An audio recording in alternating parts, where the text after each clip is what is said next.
Here we are at our very first rental property. How to find deeply discounted properties. This is Wholesaling. Wholesaling Real Estate 101, the step-by-step guide. And I've got a great guest on today's show, my mentor from real estate investing going back many, many years ago. And if I think I'm actually his first student, his first official student before he became the king of wholesaling, before he taught the world how to wholesale. You know, a lot of other coaches have tried to do it. No one has even come close to what Tom Krol has been able to do. My longtime friend and compatriot is joining us live on the show. Tom, great to see you, my friend. Bam! It's so good to be here with you, buddy. Good to see you, my friend. So we're going to deep dive today wholesaling, the ins and outs of wholesaling, what it is.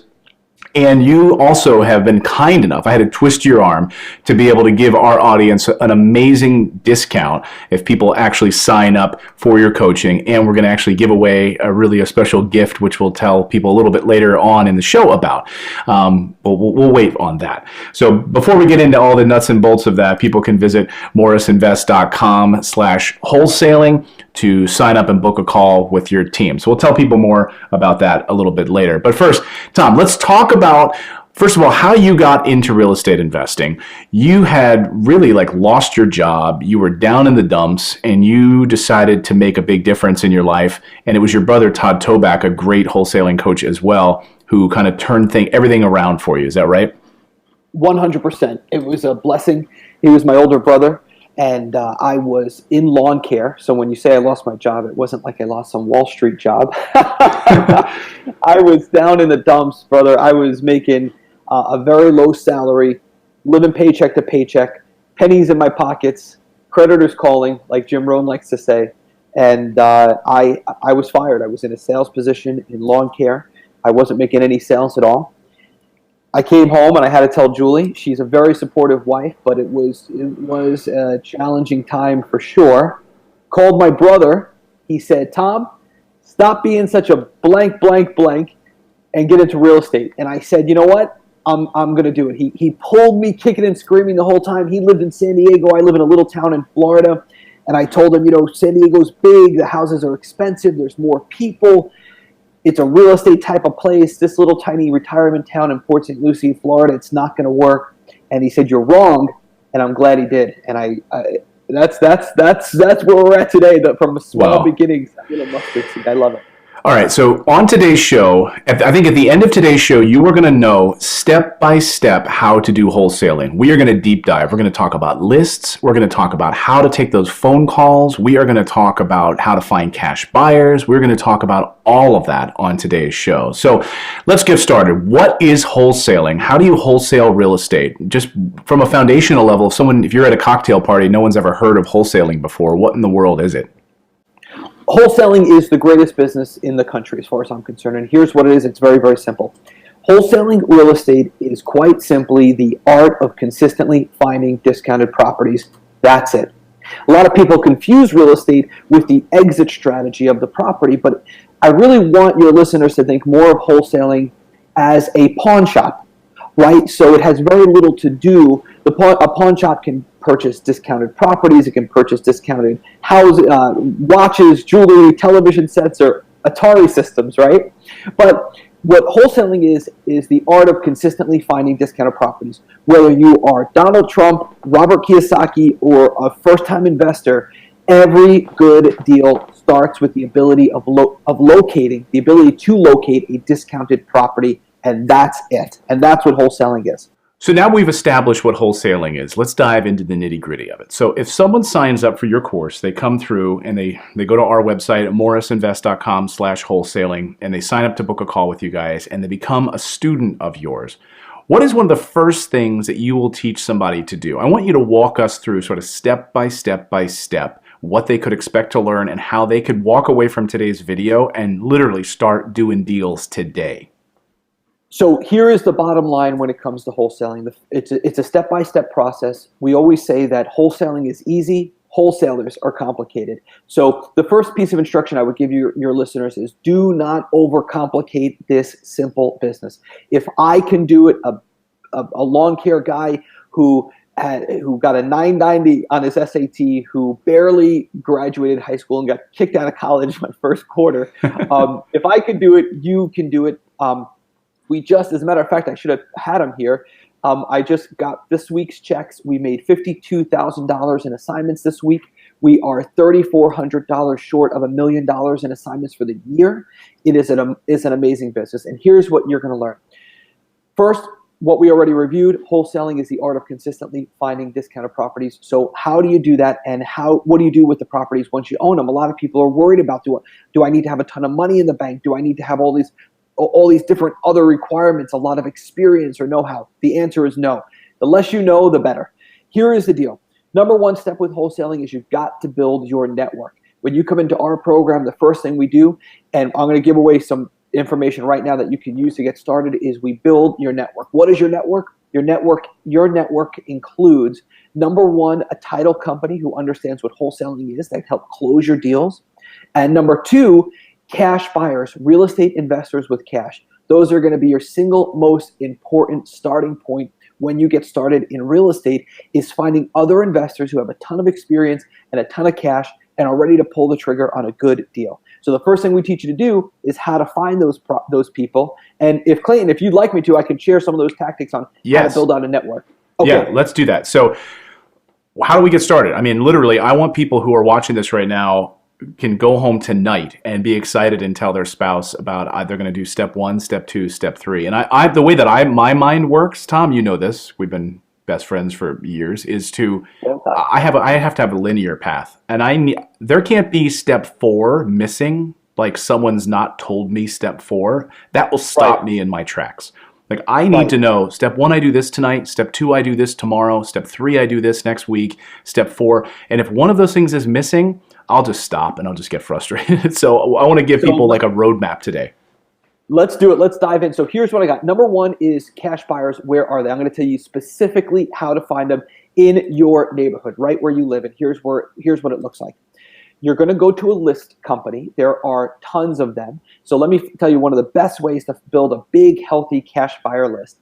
Go to a list company. There's a lot of them out there. One of them is List Source, is a great company. And what you do is you put in some criteria points of what you're looking for. What you're looking for are people who own a house free and clear, that just bought it in the past 12 to 18 months, and they have an app, and they're an absentee owner. So you're looking for people who own real estate that don't live in it, they're absentee, and they own it free and clear, meaning it's 100% equity.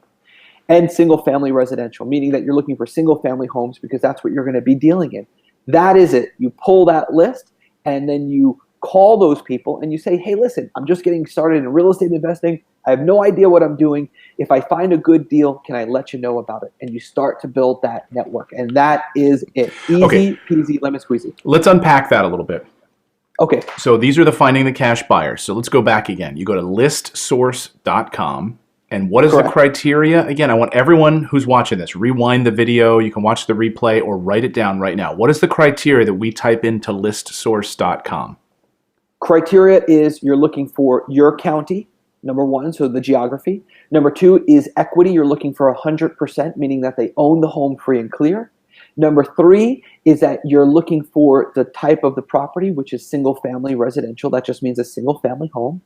And number four is they are absentee owners. That means that the property address is different from the mailing address. That would indicate that those people are most likely an investor. Okay, so they own a house free and clear in the zip code that you want to do your wholesaling in, right? Maybe and you'll notice, because you might notice when you do this list that person owns 4, right? He owns them free and clear, but he doesn't live in them. He lives in Arizona. So he's buying in your neck of the woods because he's a cash buyer and he sees that as an investment opportunity, either to buy, for buy and hold, right? So he owns that 100% equity, and now you're getting his address, right? You're getting his mailing address, and will you also be able to get his phone number or no? Ideally, that's what you'd want to do. So what we do is we do something that we teach called skip tracing the list. Skip trace just means that you go and find that person's phone number based on the information from the list. You call them, make sure their phone number is not on the do not call list, and you say, hey, Sally, this is Bobby. I'm looking to get into real estate. If I find a good deal, can I let you know about it? Here's a point, Clayton, that I want to go over. A lot of your listeners are saying, well, I don't know what I don't know. And what would I even say to these people? There's this old advice that people say, it says, act as if. And I would suggest that that's the worst advice ever given in not just business, but in life. Do not act as if. People will, especially cash buyers, real estate investors, they will root for an underdog. So if you don't know the answer to a question, instead of trying to pretend to be somebody, instead of doing that or be bigger than you are, reduce yourself. Less ego, right? Say, I don't know. I really don't know the answer to that. I'm just getting started. I don't really know what I'm doing. If I find a good deal, can I let you know about it? Just get that to that point in the conversation. I love that point. And this is something that so many people make the mistake of. If they go to like a local real estate meetup, they'll go in there pretending that they're somebody they're not, right? Right. So you'll see that all the time. You'll go to a local real estate meetup in your hometown, maybe once a month. You can just go to meetup.com, right? You can find the local RIA meetings in your backyard. And you'll notice there are people in there who've never done a deal in their life, but they act like they have, right? And they're easy to spot. So what you're saying is so great, which is don't act as if you've done deals. Act as if you haven't done any deals. So when you get this list and you're calling these potential cash buyers and say, hey, John, I noticed that you own 123 Main Street here in this town. Are you still actively buying properties in this zip code? It looks like you own 4 of them. Yeah, I am. I'm always looking for a good deal. Well, great. I'm actually new to real estate investing. I just got started. I'm out there kind of boots on the ground, pounding the pavement, trying to find a great property, some great deals. I'm totally new. Would it be okay if I find a good deal to send it your way and you let me know if it's something you'd be interested in? And that Exactly sort of right, yeah. being totally deferential to that person and not pretending like you're, hey, my name's Clayton. I've done thousands of deals. Maybe I'll bring you a deal if I... No. Act as if you've never done a deal because you haven't done a deal, right? Well, what Tony Robbins teaches us is communication, by definition, is not what you intend, but the response from the other person. So if you put yourself, these people who have a lot of cash, if they see that you're just starting out, you have a nice smile and good energy, they want to reach down and help you. It's to their benefit to do that because they'll feel like they have some control over of a resource that's going to be bringing them deals. When you act better than, it destroys that whole relationship. So I would suggest that's exactly the route to take. Yes, that for sure. Okay, so now we've established this, and before we move on, people who want to sign up and get coaching from you, you guys are, I twisted your arm because you don't ever do this, but you guys are offering a huge discount for the people watching and listening right now, for the people who come to our website at morrisinvest.com/wholesaling. And you guys are also, in addition to the discount, going to be giving away a big gift as well, which is, I think this one gift alone, like I've bugged you for this one gift over the years for my team. I've asked you for it and you're like, oh, let me get you the latest one. So phenomenal. We'll tell you about that a little bit later. But so now we've got our cash buyers. Okay. So we've established, maybe we've gotten a few of them now in our Rolodex. We've gotten a few that buy properties in this area. These are people who are just waiting for you, the wholesaler, to bring them a deal eventually, right? Right. Okay. So we've established that part. What's next? And how many of these cash buyers do we want when we're getting started? Sure, great question. So we, in our tribe, we call ourselves Rhinos. We've built this whole entire organization of real estate instruction over from a book called Rhinoceros Success from Scott Alexander, who's a good friend now and just a great person. But we force you to have 150 before you start looking for any kind of deals. Now, I will say in the course, we do have 5 or 6 other methodologies to find really big cash buyers that will take every deal that you find. So we do discuss that in the course, but this is a great starting point to not get overcomplicated. And once you have 150 is the starting point, then we go to find the deals. And that's where the rubber hits the road, because the cash buyers, we always say, are a dime a dozen, but the deals are what you want. That's the key. Perfect. And we've got people in the chat today chiming in. I love this. Mujanji says, Tom Krol is the real deal. Take notes, guys. Awesome. Okay, so people are taking notes. We've got our cash buyers now. We've built up a nice list of cash buyers. Now we need to start finding the deals. What is the next step in your course? How do we start finding the deals? So this is interesting. So first, let's just start this conversation, Clayton, at 50,000 feet. So I want everyone to understand, because this is what stops so many people. First of all, you have to understand that the deals are out there. You have to overcome that hurdle, right? Because if you speak to an agent right now, for instance, a real estate agent, and you say, I want to buy a home for 30 cents, 40 cents, 50 cents, 60 cents on the dollar, they will literally laugh in your face. Literally. They will say, you're crazy. There's no way. That's impossible. That was when the economy was bad. The economy is now good. People are fighting over deals. It doesn't exist. So the first thing you have to understand is you have to understand that these deals are everywhere.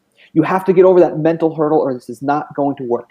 So, and before the end of this video, Clayton, I'm going to run out to my kitchen counter. I just picked up today's checks for over $52,000 in assignments, which is just an incredible amount of money. We're going to hit $1 million this year from just believing that. So that's number one. Number two is coming down to like 40,000 feet is you have to understand that what you do as a wholesaler. Now, this is critically important. If you can understand this part, this is like the whole game, and you will become a millionaire wholesaler in no time, and it's this. You have to understand what you do as a wholesaler, and this is what you do.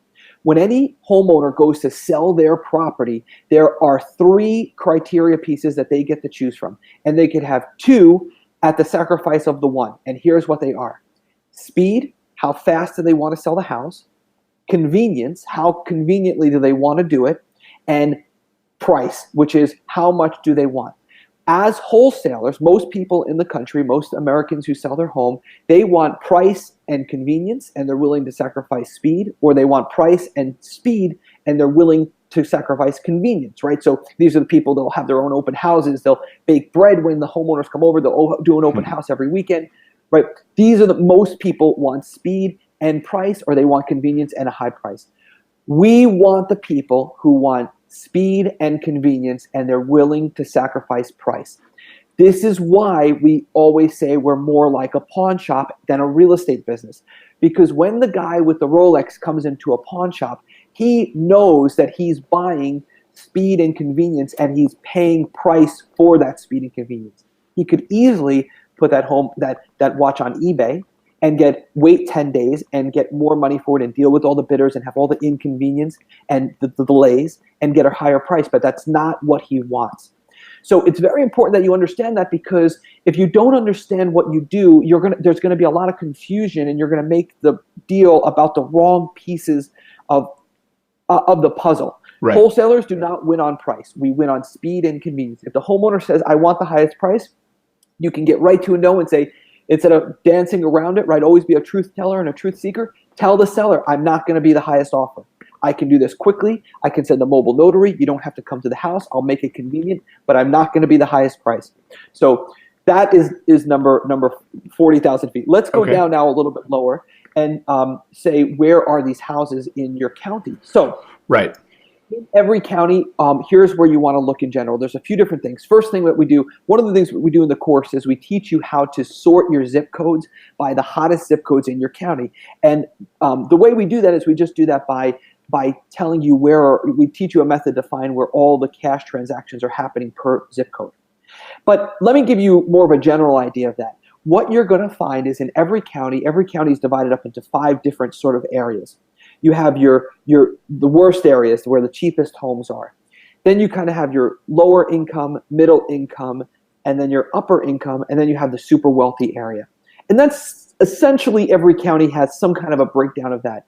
As a wholesaler, we're going to typically live between like a 1.5 to a 2.5. That's about where most of your properties are going to be. So for targeting purposes, that's where you want to live as a wholesaler, where those sellers live. Now, how do we find those properties? Well, the way we do it is through lists, through targeted campaigns. Now, I like direct mail. Not everybody likes direct mail, but here's what I would suggest that you do. Whatever channel you choose to find these discounted properties, and when I say channel, I mean marketing, here's a really common hiccup that a lot of new wholesalers make. What they'll do is they'll have a mixed bag of approaches. So if you speak to somebody at a RIA meeting, a Real Estate Investors Association, about how they're trying to find their properties, and let's just say they're struggling, they always have the same answer when you ask them. When you ask them, how are they finding their properties, they'll say this. Well, I sent out a few handwritten notes. I made a few calls to agents. I put out a few bandit signs, and I also put up a website. When you speak to somebody who's consistently making $50,000 to $100,000 a month in profit wholesaling, they always have the same answer. I do this one marketing channel, and I do it bigger and better and dominate it in my market better than anybody else. So my suggestion for you is whatever channel you choose, make it big, dominate it, whether it's billboards, television, internet, PPC, direct mail, bandit signs, door knocking, driving for dollars, postcards, letters. It doesn't matter. Even cold calling agents, Right. or just whatever you do, one channel, dominate it. Now, That's the secret. And I should say, I was Tom's first student, really, and you would work with me on wholesaling in New Jersey when I was just getting started years ago. And my third deal I did was $43,000. My first deal, ring the bell. My first deal was like $2,000. But when I was putting all of this together, I paid attention to what you were saying, which is you need to stick and be consistent with your marketing. So many people, when they're just getting started, they've got their cash buyers, and they start doing some marketing to find off-market properties and finding motivated sellers. And they get a little nervous, right? Because you're going to spend some money now to start buying some direct mail that you're going to get through ListSource. You're going to go back to listsource.com. You're going to start to look at some criteria, and you're going to start to send out postcards or yellow letters. I would like to buy your house. And we'll get into those details. I want to get very specific on what we even say on the postcards, on the yellow letters, whatever it is. But the mistake that new wholesalers make is they get excited about it, and then they maybe get that first deal, but they stopped their marketing while they were in the process of getting that first deal. So then guess what happens in the second month? Their phone calls dry up, and they don't have like a consistent pipeline. So right at the beginning, you told me, stay consistent with your marketing. Stay consistent with your marketing. That way, when you get those first few deals and you're super excited about it, the next month you've got more in the pipeline and you can stay consistent with it. Wouldn't you say that's still good advice today? Absolutely game-changing advice. When you have multiple ways to find sellers, you should have one way to find a property, one way to buy a property, one way to sell a property. And the reason is when you split your effort, you dilute both efforts. So it's not like, for instance, if you do bandit signs and you do PPC or cold calling, what happens is you're not doing 50-50, you're automatically doing 30-40, and you're just completely missing the whole other 30%. It just goes away, it evaporates. So when you confuse your channels by doing multiple channels instead of committing to one, you're actually diluting your efforts in both channels. So that's why it's a problem, and it's so consistently true when you ask people who are struggling or people who are doing well.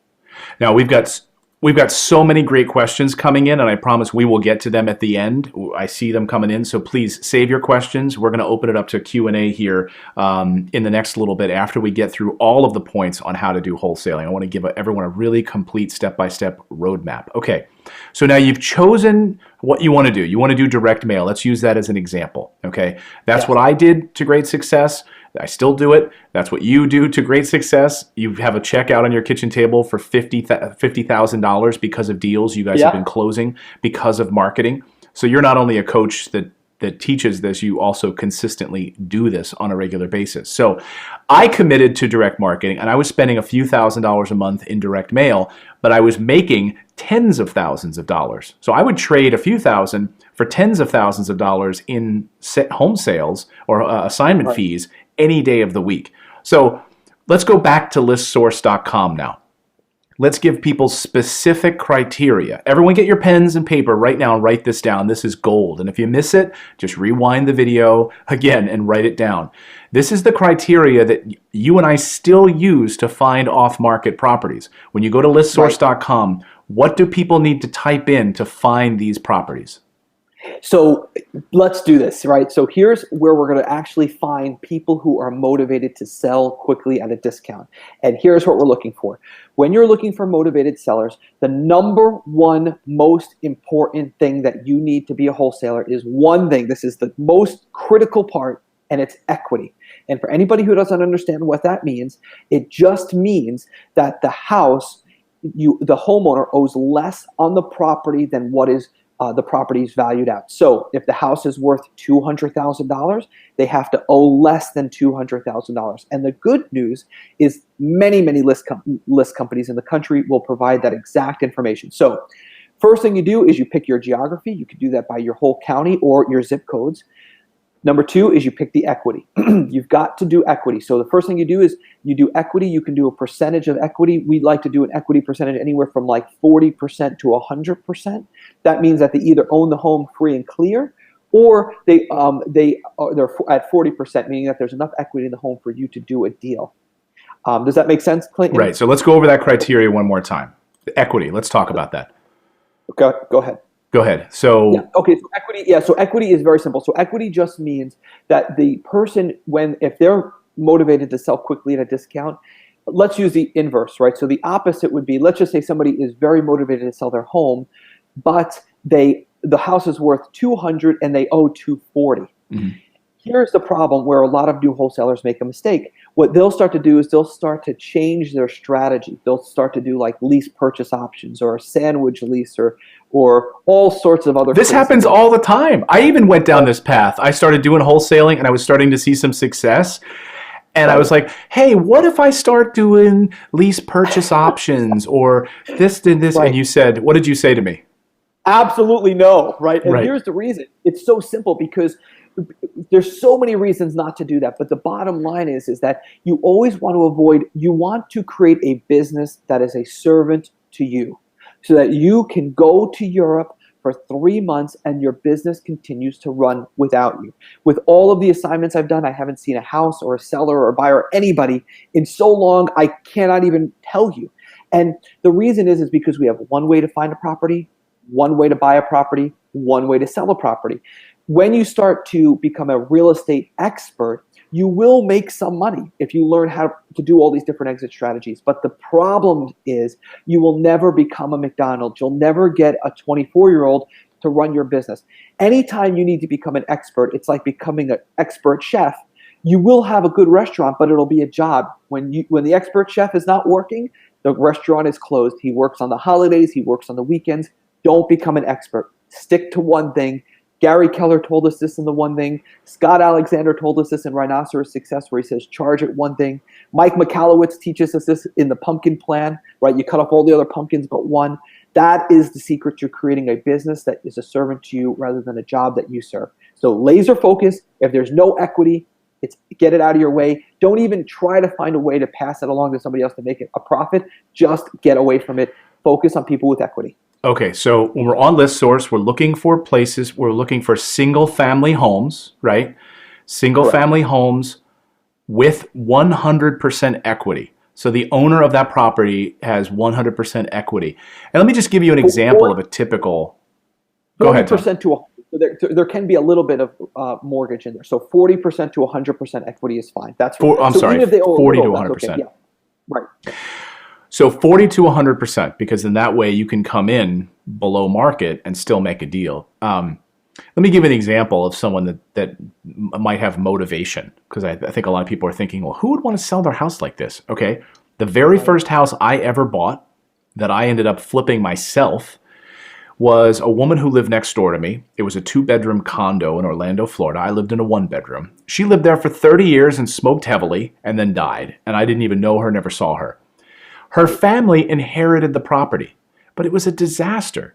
I mean, it was covered with nicotine on the walls. You know, they flew in from California. They're like, oh my God, grandma was living like this, you know? Right. And they didn't know what to do with it. And no realtor wanted to touch it, right? Realtors want to do open houses with fresh baked cookies and flowers, and they want to be able to sell the best looking thing on the street, right? This was not that. And realtors very often don't know what to do with these deals. I mean, it's kind of rare, right? We've talked about that on the show before. So then this husband and wife who inherited grandma's property, now they are motivated sellers. And they realize that they don't want to list it. They don't want to do the repairs on it. They want to get this thing sold quickly.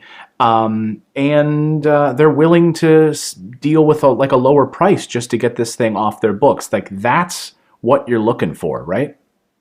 Exactly. So we did 3 deals this week that we just picked up checks on. I could tell you about two of them. One of them came from the code violation list. This is a list of people who are constantly getting violations from the city. These people were hoarders. They wanted to move. I can't remember where, but they wanted to move quickly. Daniel, my acquisition manager and brother, was just telling me about this, and they wanted to get out of town, and they wanted to do it quickly. They were embarrassed of how the house looked. They wanted a quick sale. They wanted it convenient. They wanted the cash now. They were willing to sacrifice on price. We made $25,000, just over $25,000 on that deal. Second deal was a homeowner who lived in North Carolina. He was an absentee landlord. The tenants would not move out. He was having problems with the tenants. He didn't want to move or come back down to Florida to deal with it. We sent a mobile notary. We made it very convenient. We made over $24,000 on that property. So that was somebody he was an absentee owner with a problem tenant. Third property was a $1,600 check, so it's not really worth talking about. But these people all the time, for all sorts of domestic violence issues, for people who have made a series of bad decisions over a very, very long period of time, people who didn't want to deal with problems. We're a pawn shop. That's what we do. It's in the people business. When people have problems and they're willing to sacrifice price for speed and convenience, that's where we come in and say, we can help. Right. So you guys come in, you're able to get this property. Now, what happens next? So we went through ListSource, we hit certain criteria. Did we miss anything on the criteria thing? So someone's going to send out a postcard. I want to get to the postcards in a second. What else do people need to look for on ListSource? Okay, so the other thing about ListSource is make sure that you remember, always put the property type. Otherwise, you'll get agricultural land and you'll get commercial buildings. And by the way, if you're in land, I have many good friends, Jack Bosch and Mark Pulaski. That's what they do, is just land. Some of our students just wholesale land, so you can do land. Mm-hmm. I would say do that exclusively if you do it, or commercial properties. But make sure that you put the property type. The other thing that you want to put years of ownership. Okay. The reason we do years of ownership is because if somebody has a home with equity and they just got it 6 months ago, a year ago, typically they're not going to be motivated to sell it quickly at a discount. Why is that? So if someone just bought a house, think about that at home. You're listening right now. Right. They have now 100% equity in this house. They just bought it 6 months ago. So they own it free and clear. What kind of a person is that? Somebody who has a big emotional attachment to the property, for sure. Right, and it might be a cash buyer, right? It might be that might be someone you could reach out to and might end up becoming one of your cash buyers, because it sounds like they might be an investor, right? They bought this house free and clear, right? I made a mistake on my very, very, very first mailing. I forgot to put last market sale date, and I actually turned that list into a list of cash buyers because I totally messed up. I just made a mistake on the criteria. Okay, so that's another piece of the criteria: last market sale date, right? And you want what does that mean? What is last market sale date? That's basically giving you the length of ownership, right? So what you want is somebody who's owned the property from 1901 to right now we're in 2018, so you should go back 3 or 4 years, so say 2014, 2015. This way they've had the property or the problem for some amount of time and it's not a recent purchase. So last market sale date is also critical. Okay, so that's very important because you don't want to be targeting people who just bought the house, just moved in. It's going to be a waste of time. They probably haven't even unpacked their boxes yet. So, okay, good bit of advice. So, last market sale date, the type of property, single family, residential, SFR, is one of the pieces of criteria we want to put in there. The equity position, they have to have at least 40% equity up to 100%, right? Correct. And am I missing anything else? Oh, and the zip code, the county you want to target, right? Anything else? One other one that's critical that I'm going to share with your audience, which is the age of the homeowner. Now, this one is key because what we find is after doing now hundreds and hundreds and hundreds of deals and thousands and tens of thousands throughout all of our students is that the typical seller is going to be older than 40. So I suggest instead of targeting 20-year-olds and 30-year-olds, target 40-year-olds and above. Okay, great. So those 5 pieces of criteria, that's really all you need, right? That's it. Easy peasy, lemon squeezy. Exactly. So now you've gone into ListSource. And another great thing through your program is that you're going to pay like almost nothing for this list if they're a student of yours, right? That's true. Are we allowed to talk about that? Yeah, we created an exclusive agreement where we do not get any kind of affiliate commission or anything whatsoever for the vendor that we provide for we have two different list companies, actually three, that we provide. We have absolutely no meaning when you buy that list, we don't make any money. And we did that to keep the price as low as possible. One of our lists is 3 cents a name, which is absolutely just mind-blowingly low. And if you're not in One the of them, course, then you end up paying like 20 cents oh, a name or forget something, Oh right? yeah, it could be like from 12 to 25 cents a name, or even way more. Yeah. Yeah. So that we actually have another list now that is exclusive to our tribe members, and that list is 2.9 cents, so it's less than 3 cents a name, which is awesome. So That's people, awesome. as a matter of fact, I was on a phone call yesterday with Brett from Gainesville, Florida, who just did one deal. He made $10,000 on. This is a list that costs less than 3 cents a name. Just collected a $10,000 check, and now he has another one closing next week for another assignment fee. And that was Brett from Gainesville, Florida. I remember Brett because my son goes to UF in Gainesville, so that's how I know That's awesome. where he's at. But yeah, so it's amazing. So yes. Okay, so that's great. So when we go through your course, and again, you've signed up through morrisinvest.com/wholesaling, and Tom and the team are going to give you a huge discount. Right. I mean, we're talking a lot for signing up through our link today, which is awesome. So I had to twist his arm for that because they don't do that. So the holiday spirit, I guess. Okay, so let's talk about that. We've got the criteria from our list company that we've chosen, one of 3 or 4 list companies that you guys provide. And then we get that list, and how many typically is on a list? I mean, I guess it can range, right? I was in New Jersey. It was a very densely populated area. So I would have lists of like 30,000 people. And I would break up those mailings in chunks of like 8 to 10,000. But there are a lot of areas where you could pull an entire list of what, 6, 7, 8,000 homes, right? So I'll give you guys a little bit of insight into the list. So let's be completely open here, right? And let me give you the good, the bad, and the ugly. So number one, when it comes to lists, different conversion ratios are different. Let me give you the 50,000 foot view. Number one, 50,000 foot view, go broke marketing. And I know that that's advice that is very contrary to most people who teach and coach real estate investing.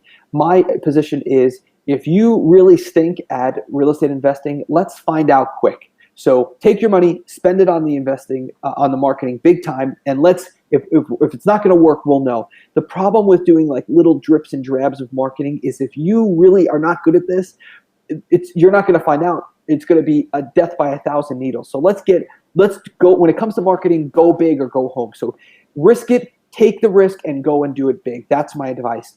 Number two is you have to understand that based on geography and where you live, that different lists are better than other lists. And more importantly, sometimes it takes more mail or postcards than it would if you live somewhere else. So for instance, if you live in San Diego, California, that is going to require a lot more mail than if you live in Jackson, Mississippi. It require less mail. That's because there's less investors and there are less houses and it's a smaller territory. So you have to be cognizant of that and just make sure it's something that you consider.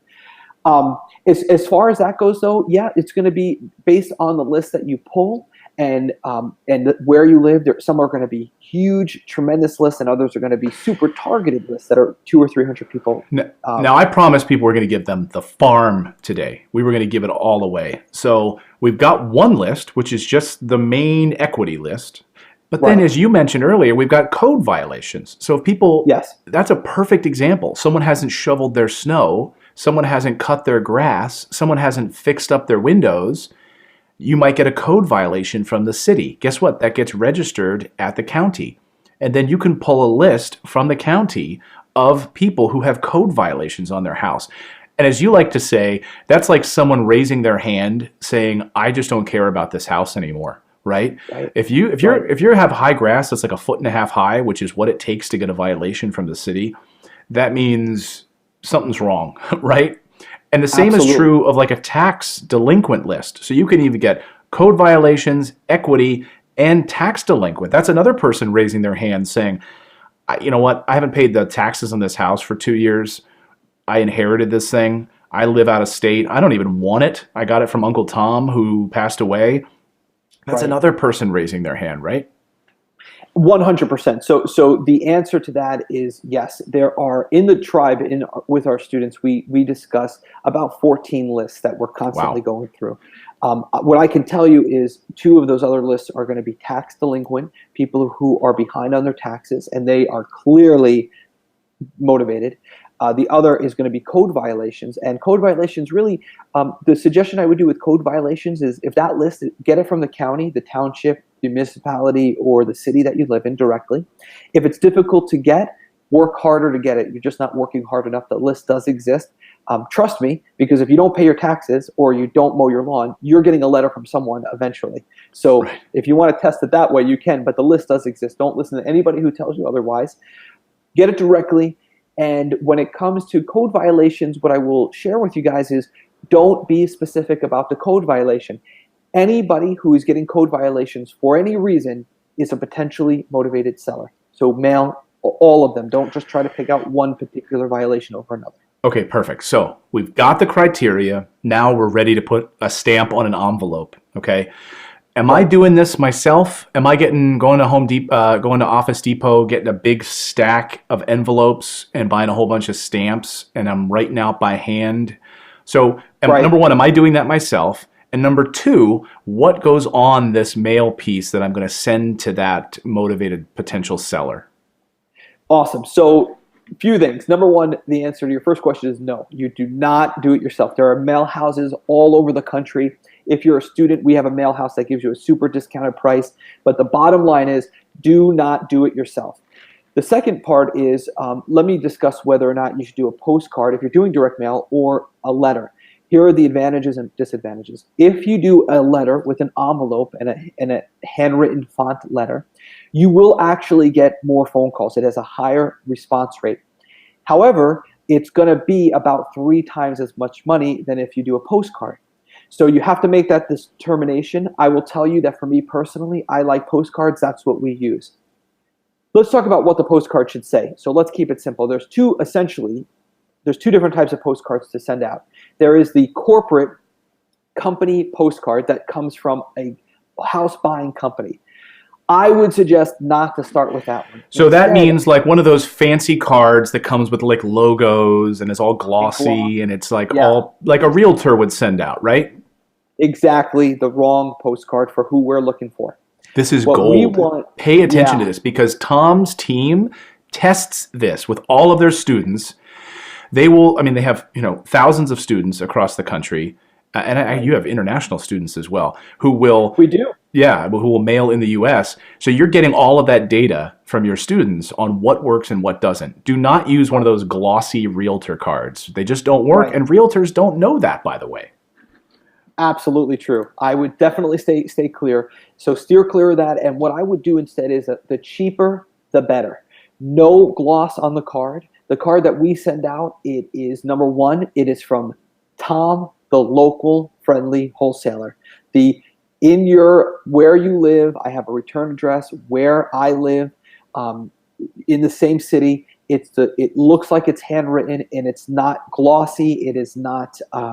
There's no laminate on it. So that's what I would suggest. So number one, The worse looking, the better. yes. The cheaper, the worse looking, the cheaper, the better. If you're paying too much, you're not just paying too much, you're losing.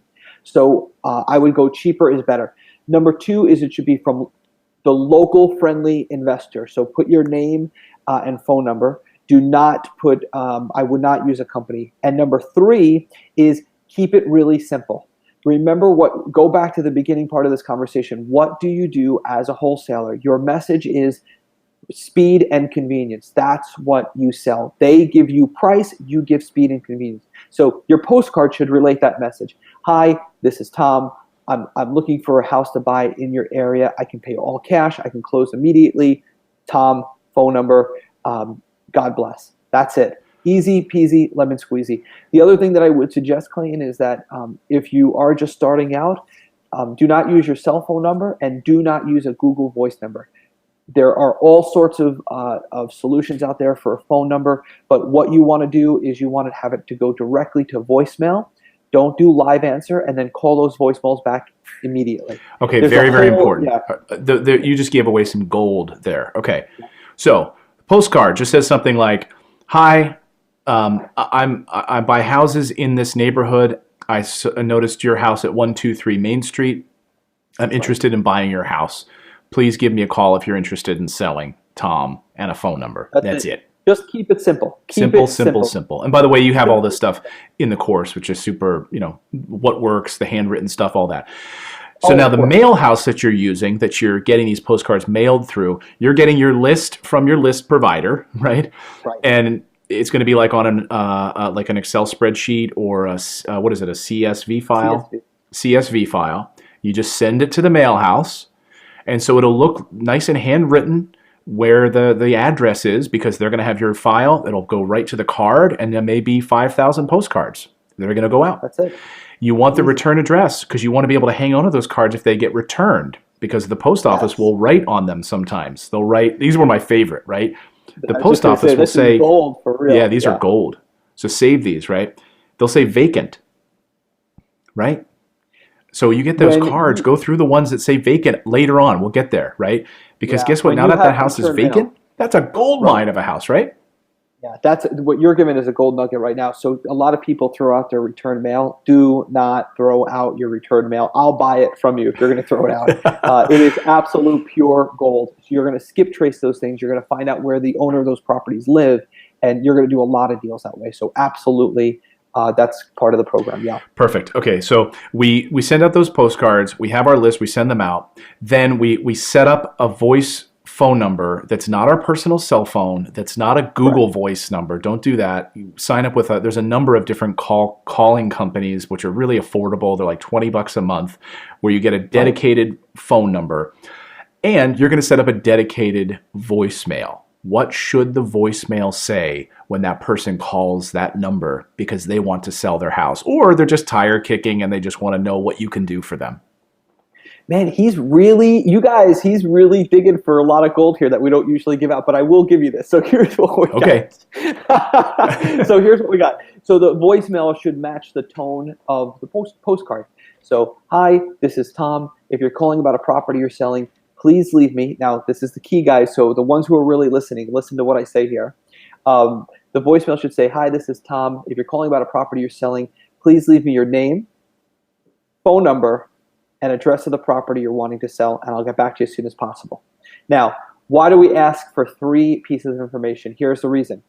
When a homeowner calls in and they leave their 1, name, 2, phone number to get back them with, and number 3, address of the property, they are super duper motivated. Super duper motivated. That's why. So because if they leave a voicemail, they're like, "Hey, I got a postcard at my house. What do you want?" And they leave a voicemail, but they don't leave their name. They don't leave their, anything. They're like, "Yeah, you want to call me back and make me an offer on my property?" And they just give you the phone number. Right. That's, clearly not motivation, right? Absolutely. Yeah. So the bottom line is, it's not always easy to spot every deal, but it's very easy to spot the low-hanging fruit, and the low-hanging fruit is all 3 pieces. So in our office, when I was first doing it, when I was back on the road myself, the VA, Lorena, who I love, she would call me and say, "Tom, they left all 3. Call them back right now. Hang up with your current call." And she'd be texting me on WhatsApp while I was on the phone. So yes, that's another great point, right? You can hire a virtual assistant using a service like Upwork.com for very, very inexpensive internationally to sort of be monitoring that voicemail inbox. And so the moment a call like that comes in where there's motivation, you're getting a notification from your team that you're paying very inexpensively. This is how you scale a business, okay? So you're not doing this all yourself. You could be at the office working your 9 to 5, and guess what? Your virtual assistant who's in the Philippines sends you a WhatsApp message or a text message that says, "Tom, you better step out in the hallway and make a phone call. We got a motivated seller." Now, exactly right. So now we call this person back. This is what you are going to give away today, and I am super excited about it because, my friends, this is gold. The script, the phone script, if they sign up today, you're going to get the actual script. But just so, we don't want to give it all away, but just give them a basic kind of overview of what I'm looking for now when I get on the phone with them. So the script has been tested and tweaked and tested and tweaked so many times over that it is a sword that is so sharp it will cut through all the fat and find the motivated sellers. And that's what the script is. Think of the script as a filter. What it does is it only allows through the motivated sellers, and that's what it's doing the entire time. The other thing that the script is doing, and this is so key, guys, for anybody who wants to get into this business, the wholesaling script, what it does is it teaches you very quickly the reverse method or the pull away method, right? And what that means is if you are on a date with a girl or a guy and you're sitting there having dinner, there's something that is called mirroring, where if the person leans back, you shouldn't lean in. What you should do is lean back also. But what happens is people are so used to chasing deals, or people, depending if they're dating, that it has the opposite effect, that you repel people. It's like chasing a dog, right? So if you want to catch a dog, if you run after it, what does the dog do? It runs away, right? But if you want to catch the dog, you run away from it. What does the dog do? It chases you. So this script is going to teach you how to do that by just using simple, proven sentences. And what the script does is it identifies who's motivated. So, for instance, there's little subtle things in the script. I'll give you the first 2 lines. Hi, this is Tom. I'm calling about the property you have available. Now, that's the first line. What's so good about that line? Why is that so important? Because it assumes that they have a house available, and if they don't, it's always pulling away. As soon as they start to speak, we interrupt them and we say, sounds like I caught you in the middle of something. Now, why would we say that? Because what we're telling them is that this isn't that important of a phone call to us. If you're busy, if you're watching television, we'll go away and call back later. So often you gain control right on those first 2 sentences, because the seller will say, oh, no, I was just watching television, but I can talk, go ahead. And you say, are you sure? Because I don't want to bother you. And they say, oh, no, it's fine. So right from the beginning, you're gaining control of the conversation. And the good part is you don't need years of sales training. You don't need years of negotiating training. The script does it all for you. It's done for you. So if you can understand the script, you can, even if you take this and you never do a deal and you just want to find your next vacation home at a discounted price, this is the script to have, no doubt. Yeah, just book a call and you'll get the free script, okay? I mean, even if you never do a deal, just do that at least. And the way to do that is very, very simple. Here it is again. Just go to morrisinvest.com/wholesaling to book a call with their team and get a copy of that script, which is just gold. So now we identify motivation, right? Yes, I've got this house. What's next? Do I get in the car? Do I go right out there? And how do I put an offer together? What's the next step in this process? So this is such a common question. So now that you have a deal, what do you do? Now that you have somebody who's raising their hand saying, yes, I do want to sell at a discount, which happens all the time. So those deals are out there. What do you do? Well, the most important thing is know this. You cannot mess up a motivated seller deal, but what you can do is lose it. And the way you would lose it is by not having speed, sense of urgency, whatever you want to call it. You could call it speed of implementation, sense of urgency, but delaying and procrastination are the #1 ways that you are going to lose a deal. The minute you know you have a motivated seller, you've got to get to that house, build rapport, make it about the problem, not about the property, and you've got to get that property under contract ASAP. Under contract ASAP. That is the name of the game. Okay, so in the course, of course, you have the contracts, which is a basic purchase agreement, which allows you then to take control of the property, right? So you have a purchase agreement. Kind of, I used to bring them with me in a little clipboard, and go out to a property, meeting with the seller. I'd walk through the property, see how much work it probably needed, and you kind of go through all of this in the course. We don't have a lot of time today to go into all of those nuts and bolts of walking through the property and all of that. But can you take us through some of that when you're putting a purchase agreement in front of someone? Yeah, so the #1 thing is, let me give you a few gold nuggets, and this one's a little bit more difficult to summarize, but I'll tell you a few things that if you're just starting, this is what you can do to get a property under contract. #1, don't bring the contract in the house with you. That's #1. Leave it in the car, because when you get into the property, the seller is going to be super anxious to show you the house, and you have to be super anxious to stop looking at the house and start building rapport. If you can't tell me why the seller is selling, you're not doing your job. Oh, this is gold. Okay, this is, if you take nothing else away from today's show, this was the hardest thing for me to learn. But when I did, oh my God, I started doing deal after deal after deal. Tens of thousands of dollars a month in wholesaling because of this one nugget. So identifying why they're selling. If they're like, oh, I inherited this property, or what's a good example? Because it's always underneath this where you find the real motivation. This is so important, and this is the whole game, because what every new wholesaler will do is they will make it 90% about the house and 10% about the problem. So I'll say, well, why is the seller selling? And they'll give some generic answer like, oh, the kids were going to college and they're downsizing. I have no idea what that means. I have no idea what that means. That does not mean anything to me. That means, all that means to me is you don't have a deal. What you need to get to is the best way to explain this is there's two different ways I can give you to kind of, they're a little elementary and kind of silly, but I'll give you two ways to think about this in your brain that will really help you guys kind of understand this. The first way that I will help you understand this is by, if you have a sister who is getting a divorce, and I say to you, why, if I know that and you know that your sister's getting a divorce, it's your sister, and I know that she's getting a divorce, and you are her brother, and you know she's getting a divorce. If someone asks me, why is Clayton's sister getting a divorce, which by the way, she's not, right? She's not. But she's not. But if somebody asks me, I would just give the generic answer. Oh, it didn't work out. There was a problem. But if somebody asked Clayton why his sister was getting a divorce, he would have the actual in-depth answer. There's been this problem. It's been going on. It's repetitive. It's an issue. And if they don't get a divorce, this is going to happen. If they stay married, this is going to happen. And if they do get a divorce, this is going to happen. And this is how they're going to divide everything up. Why does Clayton know more about the problem than I do, the real undercurrent? Because he has rapport with his sister that I don't have. So the best way to explain this situation is you have to know why the seller is selling. You have to have enough rapport as if it was a sibling who was going through something that you are explaining to me. And if you can't do that, you're missing the point of wholesaling. That's number one.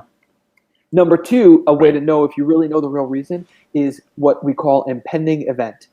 Impending event. That is how you really know. For instance, if you're going after somebody who has delayed on taxes and the county's about to, the impending event, you would think to a new wholesaler would be that the county is about to foreclose on the property. But that's not really the impending event. The impending event is, what does that mean to the seller? Because the seller might say, when the county comes and forecloses on the property, then this is going to happen and it's going to affect me this way. So you need to understand the impending event from the seller's perspective. If you know that, you know why they're selling. And once you know why they're selling, now you have trust and rapport. And I don't care how many other wholesalers knock on that door, I'm getting that contract 100% of the time. We almost never have a seller back out of a contract. Why? Because we have trust and rapport with the seller. It almost never happens because no matter how many other investors come to the door, we got there and built the rapport where the other investors made it about the house. Perfect example. So one wholesale deal I did in New Jersey one time, went to the property, and so it was sad because the gentleman was sort of down on his luck. The house needed a lot of work. It was really old. It needed a ton of updating. And he knew that. He knew that. His son was off, had moved out. There was a bunch of direct mail postcards sitting there, because I was in a very popular area. So there was a bunch of other wholesalers who had sent letters to this guy.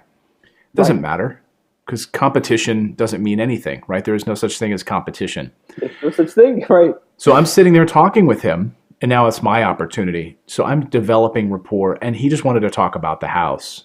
And I noticed on his bookshelf he had some Star Trek DVDs. We just started talking about Star Trek. We started really talking, and he just really just opened up to me, about what was going on. And he basically just, let me know that he had severe health problems and he needed to sell it quickly. He didn't have much time left, unfortunately, and he wasn't being sick, wasn't going to be able to do all these repairs himself, do everything else. We ended up putting a deal together. He got exactly what he wanted, and the flipper who came in and spent 8 months rehabbing the house got what he wanted, and his family got like a nice chunk of change to be able to help his family. It was a win-win all around, and he called me like months later and just wanted to thank me again for going through that process. But it was that underlying motivation which enabled us to do the deal. I think That's such a good point. And if your listeners are sitting there saying, well, how do we get to that point? Because you brought up something with Star Trek, and I just want to say this. This is so important. A really simple little hack to get there right away and to create a powerful position for yourself and not to operate from fear, but to operate from abundance is ask the seller two different questions. The first one is, Mr. Seller, this is a really nice property. Why don't you list it with a real estate agent? You can get a higher price. It'll take a little bit extra time and you'll have to spend a little money fixing it up, but you'll get a higher price and you can sell through an agent. And the seller will say, no, I don't want to do that because of this, this, and this. And then say, well, Mr. Seller, this is a nice property in a nice area. Why don't you fix it up a little bit and become a landlord, rent it out to tenants? And the seller will say, no, I don't want to do that because this, this, and this. You have to eliminate every other option except for them doing business with you. The problem is if you're afraid or if you're operating from fear of losing the deal that you don't even have, you'll never ask those questions, and you'll never ask those questions, but also you'll never get to the truth. You always want to be a truth teller and a truth seeker. You're never going to, and this is, I think, the best news of all when it comes to wholesaling. I don't care how good of a salesman you are or how good of a negotiator you are never going to convince anybody to sell their property at a discount if they don't want to. So you might as well get busy finding out if they want to or if they don't want to. And if they don't want to, move on to the next deal. So don't operate from fear, operate from abundance. Know that you're surrounded by these deals. There's deals everywhere. Just go for them. And if the seller doesn't, if they don't want to do it, that's good. But you'll find most times that they do when you're at that stage of the game. And don't be a wimp. You have to ask that question. I was a wimp when I first started, and I was scared to ask that question because I was afraid to lose the deal, right? Right. But if that person says to you, oh, a realtor, I haven't thought of that, then are they truly motivated? No. Right. And by the way, then you're also serving them.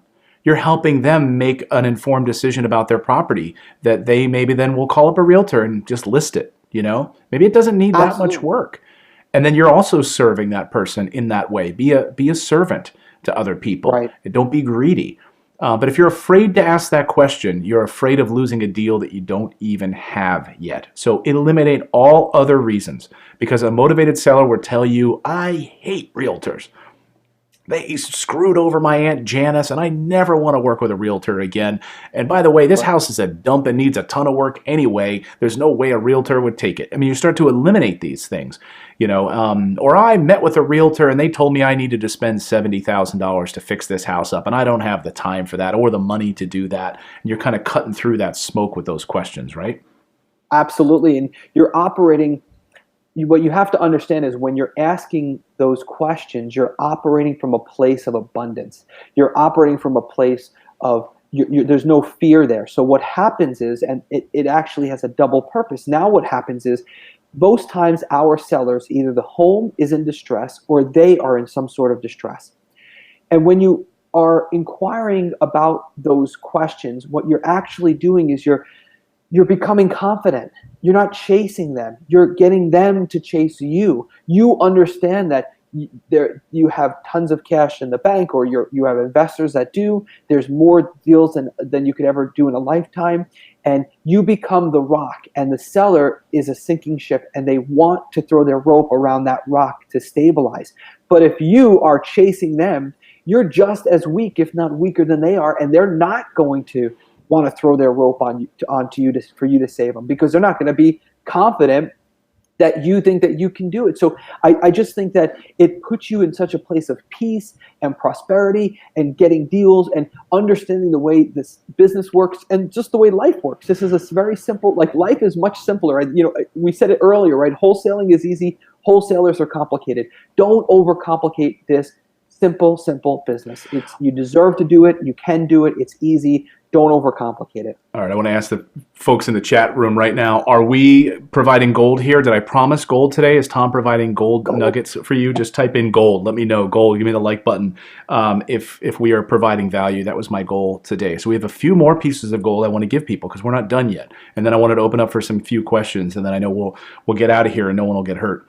Okay, so So now we establish motivation. We get the property under contract. Now, don't get too bogged down in this contract. You guys in the course, you have a purchase agreement. It's very, very simple. You know, you're agreeing on a price. And by the way, when you're going out to the property, you already are aware of where you need to kind of be at on price. You teach all of that in the course also. Just don't get bogged down in comps, right? Finding comparables. Let me say one thing about pricing. It's much, much, much easier. You should be able to price a home in 3 minutes or less. We show you exactly how to do that in the course. And number two is don't worry about putting a property under contract. If you are too high, you just simply cancel the contract. If you're too low, you'll just make more money than you thought you were going to make. So there's no negative consequence. If you put a property under contract, as long as you do it properly and we show you how, and you are doing everything legally and ethically and morally correct, and you're not bending any rules, you have an out on the contract. So if you're too high, you cancel it. If it doesn't work out, it's not a big deal. You want to do that rapidly. And if you're too low, you just make more money. So I know sometimes with new people, when they're investing in real estate, they get there's a little bit of worry there. Don't worry about that. Yeah, this is the thing I think that holds people back when they get to the pricing and the contract. Oh my God, I've got a property. What do I do now? Don't freak out about this. This is actually the easiest part of the process, to be honest with you. Oh man. Yeah. If that was that's you know what, I've never heard anybody say that, but that's true, Clayton. It is actually what people think are the most complicated things. That's the simplest, easiest. No, like literally, I could teach anybody how to price a property in less than 5 minutes. Yeah, and you have a whole module in the course in that, so don't even worry about that. Very, very simple stuff. Okay, so you've priced the property, you pulled up some comparables using some online resources. Very, very basic. You get the offer, you get it under contract. Now what? I'm running home, honey. I got a property under contract today. Now what? Now what do we do? So we got that cash buyer list, though, that we created way back in the beginning, right? That's the question. Right now, I want everyone just to take a breath here for a minute and just understand that at this point, you're already financially free. You've already understand the most important pieces of this new way of thinking, this new way of living, right? You understand now this is financial freedom.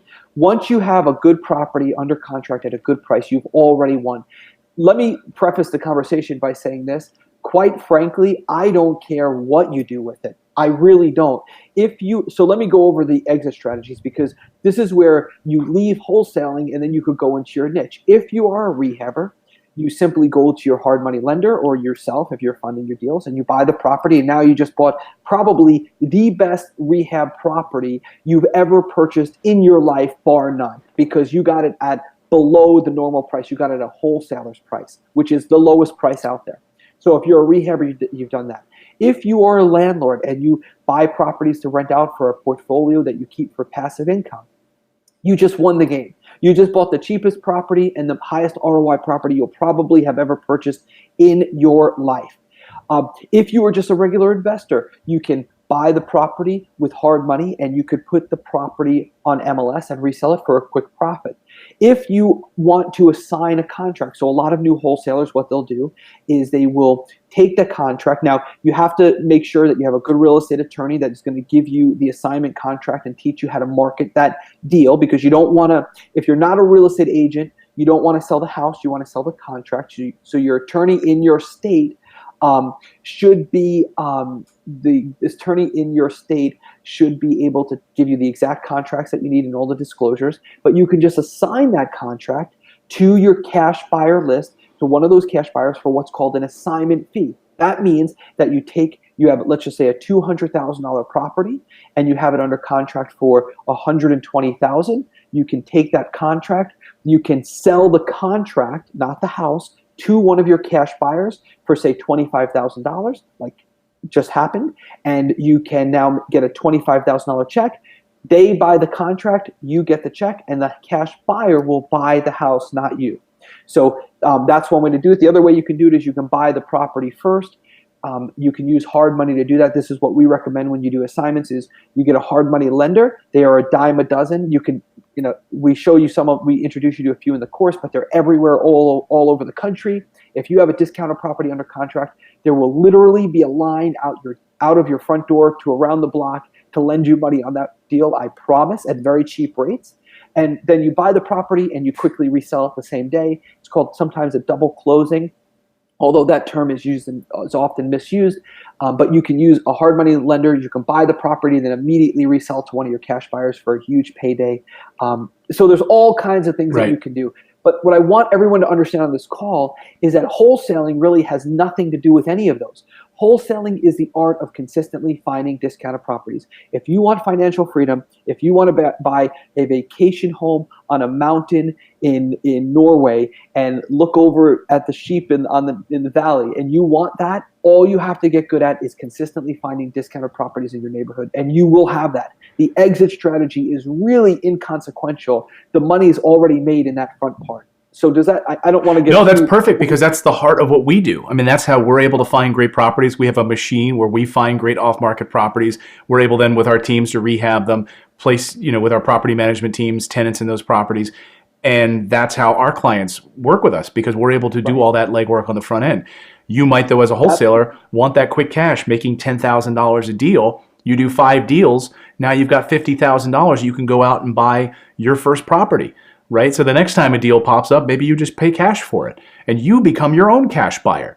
So there's so many different ways. I mean, when I spoke at one of your conferences, I talked about, you have the opportunity as a deal finder to be a deal keeper, right? And that's where we want to get to. If you're starting out in wholesaling, you can build up an enormous amount of cash, right?